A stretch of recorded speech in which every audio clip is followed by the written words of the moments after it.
Hi friends, welcome back to amazing world channel. ఇప్పుడు full blouse stitching ఎలా చేసుకోవాలనేది మీకు చూపిస్తున్నాను. ఇప్పుడు నార్మల్ బ్లౌజ్ ముందుగా బ్లౌజ్ ఫ్రంట్ పార్ట్ని డాట్స్ స్టిచ్ చేసుకోవాలి.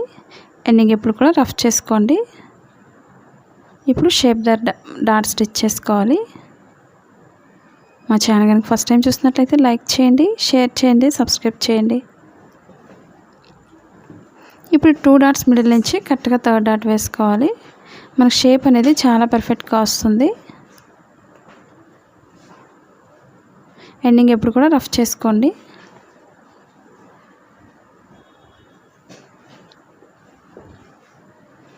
మనకి షేప్ పర్ఫెక్ట్గా రావాలంటే డాట్స్ని ఈ విధంగా స్టిచ్ చేసుకోవాలి. కొత్తగా టైలింగ్ నేర్చుకునే వాళ్ళు ఎలాంటి వీడియోస్ నేర్చుకోవాలనేది కామెంట్ సెక్షన్లో కామెంట్ తెలియచేయండి. ఇప్పుడు షేప్ పట్టి తీసుకొని మనం వేరే కలర్ ఉన్నట్లయితే పైన యాడ్ చేసుకొని స్టిచ్ చేసుకోవాలి, రెండు ఈక్వల్గా. మీకు సైడ్ జాయింట్స్ ఎక్కువ వస్తే ఏం చేయాలి, అలాగే ఓపెన్ సైడ్ ఎక్కువ వస్తే ఏం చేయాలి అనేది మీకు చూపిస్తాను. ఇప్పుడు వేరే కలర్ని మనం వెనక్కి తిప్పుకొని ఈక్వల్గా స్టిచ్ చేసుకోవాలి. ఎటువంటి ఫోల్డింగ్స్ లేకుండా ఈక్వల్గా చూసుకుంటూ స్టిచ్ చేసుకోవాలి.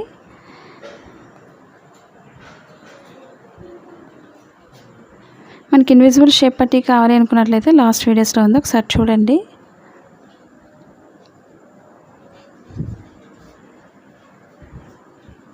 ఇప్పుడు ఎక్స్ట్రా క్లాత్ అంతా కూడా చుట్టూరు ఈక్వల్గా కట్ చేసుకోవాలి.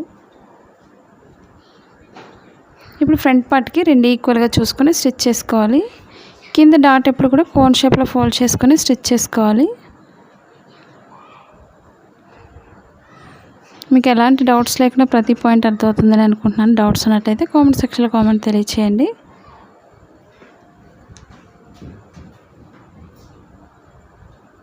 ఈ విధంగా మనం డబల్ స్టిచ్ చేసుకోవాలి. మరి blouse cutting in Telugu second channel ఉందండి, అది కూడా ఒకసారి చూసి లైక్ చేయండి, షేర్ చేయండి, సబ్స్క్రైబ్ చేయండి.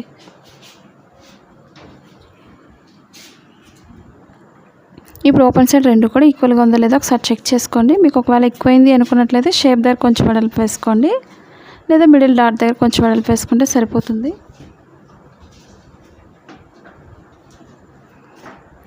ఇప్పుడు లెఫ్ట్ సైడ్ ఎప్పుడు కూడా ఉక్సులు పట్టి కాబట్టి మిడిల్లో కొంచెం చిన్న ఫోల్డింగ్ చేసుకోవాలి.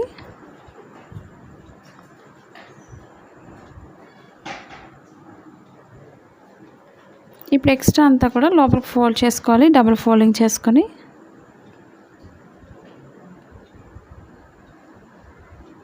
ఈ విధంగా ఫోల్డింగ్ అనేది కరెక్ట్గా చూసుకొని ఈక్వల్గా స్టిచ్ చేసుకోవాలి.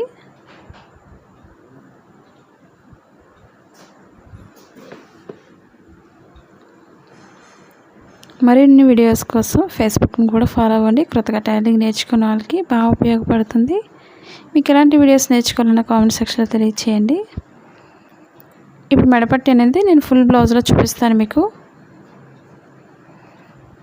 అలాగే ఫ్రంట్ బ్యాక్ కూడా షోల్డర్స్ రెండు ఈక్వల్గా జాయింట్ చేసుకోవాలి. నేను బ్యాక్ పార్ట్కి బెల్ట్ వేసాను, కింద షోల్డర్స్ రెండు ఈక్వల్గా జాయింట్ చేస్తున్నాను. ఇప్పుడు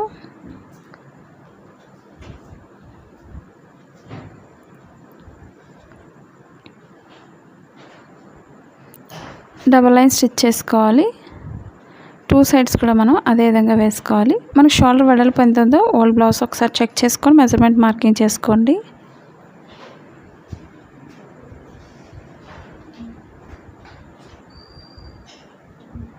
ఇప్పుడు హ్యాండ్స్కి నేను ఎక్స్ట్రా క్లాత్ జాయింట్ చేసి కింద కూడా స్టిచ్ చేస్తాను ఒక లైన్ అనేది. మనం ఇప్పుడు హ్యాండ్స్కి ఇప్పుడు కూడా లోత్ అనేది ఫ్రంట్ పార్ట్కి వచ్చే విధంగా చూసుకోవాలి. కరెక్ట్గా మిడిల్ నుంచి చెక్ చేసుకొని ఎక్కడైతే ఎండ్ అవుతుందో అక్కడి నుంచి స్టార్ట్ చేసుకోవాలి స్టిచ్చింగ్ అనేది.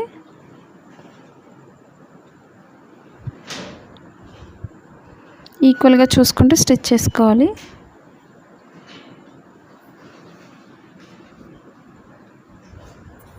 కరెక్ట్గా షోల్డర్ మిడిల్కి వచ్చే విధంగా చూసుకోవాలి మిడిల్ పాయింట్ కటింగ్ అనేది.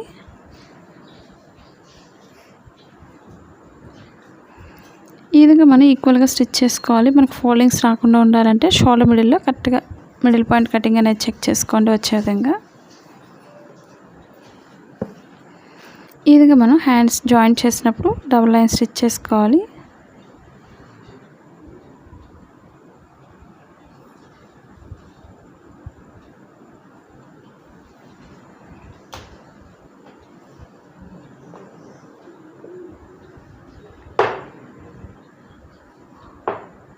మీకు కిడ్స్ ఫ్రాక్స్ కానీ లెహెంగాస్ కానీ ఇవన్నీ కూడా ఉన్నాయి. లాంగ్ ఫ్రాక్స్ కానీ మీకు ఓల్డ్ సారీస్తో కట్ చేసిన ఫ్రాక్స్ అయితే ఉన్నాయి. లాంగ్ డ్రెస్సెస్ కానీ ఒకసారి చూడండి, చూడలేని వాళ్ళు ఉంటే. ఇంకొక హ్యాండ్ కూడా సేమ్ అదే విధంగా స్టిచ్ చేసుకోవాలి.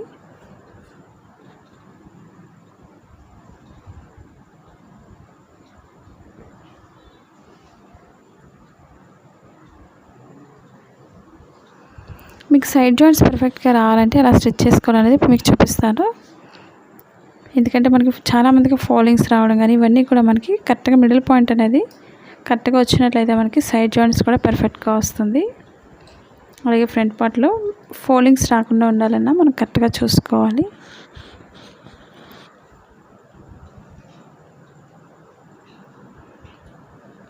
ఈ విధంగా 2 హ్యాండ్స్కి కూడా డబుల్ లైన్ స్టిచ్ చేసుకోవాలి. ఇప్పుడు హ్యాండ్స్ పొడవు ఎంత అవుతుందో చూసుకొని అక్కడ వరకు మార్కింగ్ చేసిన దగ్గరికి ఫోల్డింగ్ చేసుకొని మనం హెమ్మింగ్ వర్క్ చేసుకోవాలి. లోపల ఫోల్డ్ చేసుకొని మనం ఈ విధంగా ఒకసారి ఈ విధంగా గీసినట్లయితే మనకి ఫోల్డింగ్ అనేది కరెక్ట్గా వస్తుంది. హ్యాండ్స్ దగ్గర నుంచి కింద నడుము భాగం వరకు కూడా ఫోల్డింగ్ అనేది కరెక్ట్గా చేసుకోవాలి. మనకు పొడవు వచ్చినట్లయితే మనం హ్యాండ్స్ దగ్గర చంక భాగం దగ్గర వెడల్పు వేసుకోవాలి. అలాగే లూజ్ ఒకసారి చెక్ చేసుకోండి.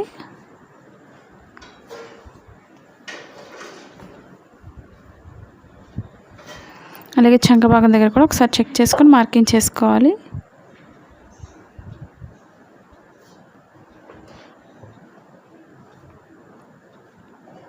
ఇప్పుడు పైనుంచి చివరి వరకు కూడా మార్కింగ్ చేసుకోవాలి. అలాగే మనకు తాళ్ళు పట్టి కాబట్టి ఇది తాళ్ళు పట్టి వైపు చూసుకొని ఒక మార్కింగ్ చేసుకోవాలి.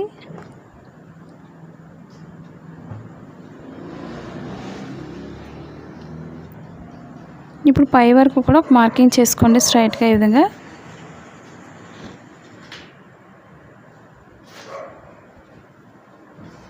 అప్పుడు మనకి స్టిచ్ చేసుకోవడానికి వీలుగా ఉంటుంది. మీకు సైడ్ జాయింట్స్ ఎక్కువ వచ్చినప్పుడు కరెక్ట్గా హ్యాండ్స్ దగ్గర చూసుకొని కొంచెం వెడల్పు వేసుకుంటే సరిపోతుంది.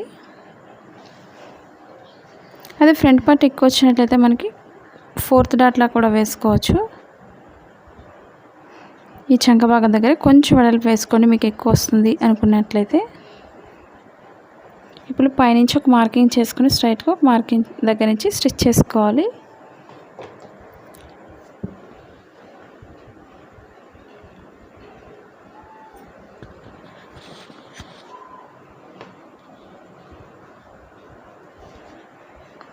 ఇప్పుడు ఈక్వల్గా చూసుకుంటూ స్టిచ్ చేసుకోవాలి చివరి వరకు కూడా.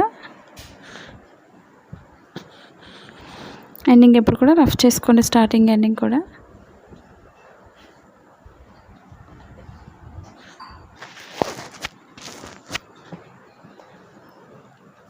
ఈ విధంగా పాదం వెడల్పులో 3 లైన్స్ వేసుకోవాలి దగ్గరలో.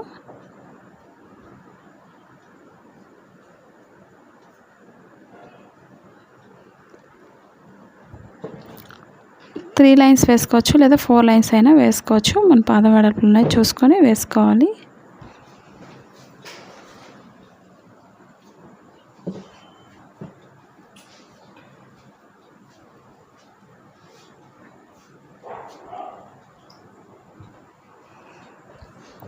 ఈ విధంగా చివరి వరకు కూడా మనం స్టిచ్ చేసుకోవాలి. ఎక్స్ట్రా క్లాత్ని కట్ చేసుకోవాలి. మరి ఎక్కువ ఖర్చున్నా సరే మనకి ఫోల్డింగ్స్ వచ్చేస్తుంటాయి కాబట్టి ఈక్వల్గా చూసుకుంటూ ఎక్స్ట్రా క్లాత్ని కట్ చేసుకోవాలి.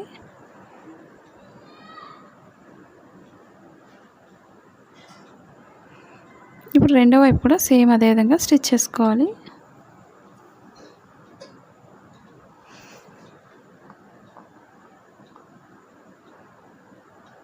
హ్యాండ్ పొడవు అనేది చూసుకొని మార్కింగ్ చేసుకోండి, ఫోల్డింగ్ చేసుకొని.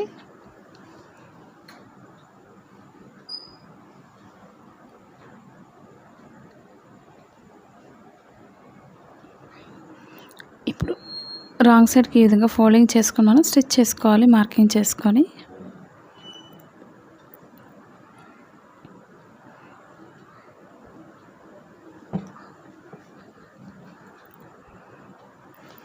ఓల్డ్ బ్లౌజ్తో ఒకసారి చెక్ చేసుకోండి. మనకు లూజ్ ఎంతైతే సరిపోతుందో చూసుకొని మార్కింగ్ చేసుకోవాలి.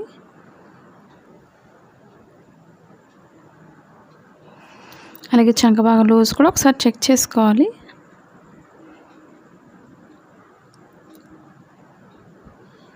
అలాగే నడుం దగ్గర మనకు ఉక్సులు పట్టి కాబట్టి ఉక్సులు పట్టితోనే లూజ్ చూసుకోవాలి.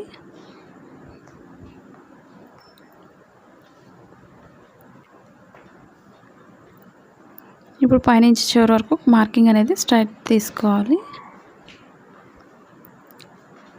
ముందు ఎక్కువ వస్తుందో లేదో ఒకసారి చూసుకోండి సైడ్ జాయింట్ చేసేటప్పుడు. స్టార్టింగ్ ఎండింగ్ కూడా రఫ్ చేసుకోవాలి.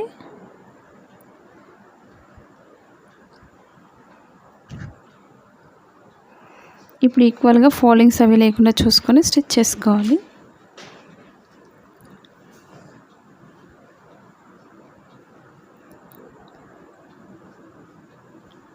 ఇప్పుడు పాదం వెడల్పులో మనం 3 లైన్స్ వేసుకోవాలి ఒక్కొక్క సైడ్ కూడా.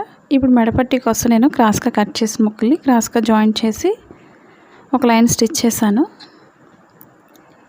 ఇప్పుడు నెక్ చుట్టూరు కూడా ఈక్వల్గా మెడపట్టిని జాయింట్ చేసుకోవాలి. ఫ్రంట్ పార్ట్లో రౌండ్ తిరిగే దగ్గర ఒక చిన్న ఫోల్డింగ్ చేసుకోండి.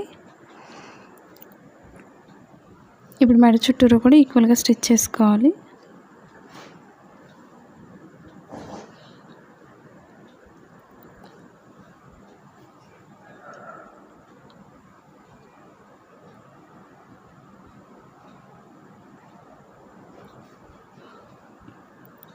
ఫోల్డింగ్స్ రాకుండా స్లోగా స్టిచ్ చేసుకోండి నెక్ చుట్టూరు కూడా.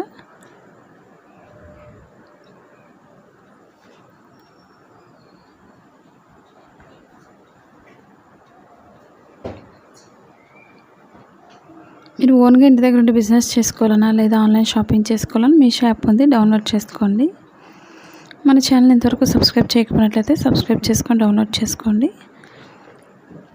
ఇప్పుడు నెక్ చుట్టూరు కూడా ఎక్స్ట్రా క్లాత్ ఉంటే కట్ చేసుకోండి, ఖర్చు ఎక్కువ లేకుండా. ఈ విధంగా దగ్గరలో కాట్ పెట్టుకోండి. మనకి నెక్ అనేది నీట్గా తిరుగుతుంది వెనక్కి, కాబట్టి ఈక్వల్గా చూసుకుంటూ కొంచెం దగ్గరలో కట్ చేసుకోవాలి. ఈ విధంగా హెమ్మింగ్ వర్క్ చేసుకోవడానికి నీట్గా ఉంటుంది.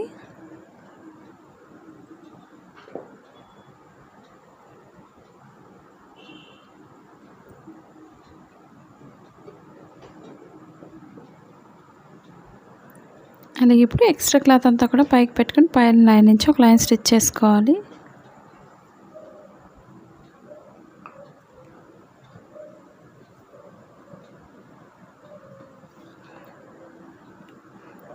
మన హెమ్మింగ్ వర్క్ చేయడానికి చాలా నీట్గా వస్తుంది కాబట్టి మెడ చుట్టూరు కూడా ఈక్వల్గా ఈ విధంగా స్టిచ్ చేసుకోవాలి.